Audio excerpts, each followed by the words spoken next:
कई बार ऐसा नहीं होता जैसा हम चाहते हैं। कई बार हमारी इच्छा के विरुद्ध चीजें हो जाती हैं, पर समय बीतने के साथ यह एहसास होने लगता है जो बात हमें उस समय सही नहीं लग रही थी, उसी बात के लिए आज हम ईश्वर को धन्यवाद दे रहे होते हैं। तभी तो कहते हैं जो हुआ अच्छा हुआ, जो हो रहा है अच्छा ही हो रहा है, और जो होगा वो भी अच्छा ही होगा। एक बहुत ही प्यारी कहानी सुनाता हूं मैं आपको।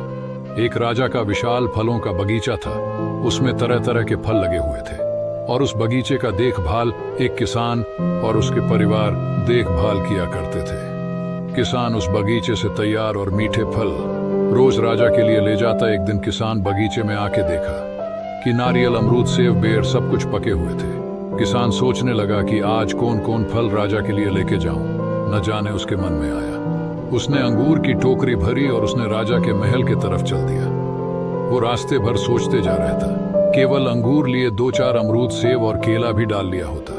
अलग अलग फल देखकर राजा कितना खुश हो जाते। सोचते सोचते वह महल के पास पहुंच गया। उसने अंगूर से भरा टोकरी राजा के सामने रख दिया और थोड़े दूर जाके बैठ गया। राजा किन्हीं दूसरे ख्यालों में खोए हुए थे। राजा शायद किसी बात से परेशान या नाराज थे, अपने ही ख्यालों में गुम थे। राजा टोकरी से एक अंगूर निकाल के खाए और एक खींचकर किसान के माथे पर निशाना लगा के मारता। राजा द्वारा फेंका हुआ अंगूर जाके किसान के माथे पर लगा। किसान कहता, ईश्वर बड़ा ही दयालु है। राजा फिर एक अंगूर किसान की तरफ जोर से फेंक कर मारा। जब वो अंगूर किसान को लगता तो फिर से वह कहता, ईश्वर बड़ा ही दयालु है। थोड़ी देर बाद राजा को अपनी गलती को एहसास हुआ। वह सोचने लगा, किसान के साथ में कितना बुरा बर्ताव कर रहा हूं और प्रत्युत्तर क्या आ रहा है। राजा ने किसान से पूछा, मैं बार बार तुम पर अंगूर फेंक कर मार रहा हूं और तुम ही लग भी रहा है, फिर भी तुम कह रहे हो ईश्वर बड़ा ही दयालु है। किसान ने बड़े भोलेपन से उत्तर दिया, महाराज, बगान में नारियल, सेब, बेर और अमरूद सब कुछ तैयार हुआ था, पर मैं सिर्फ अंगूर ही लाया।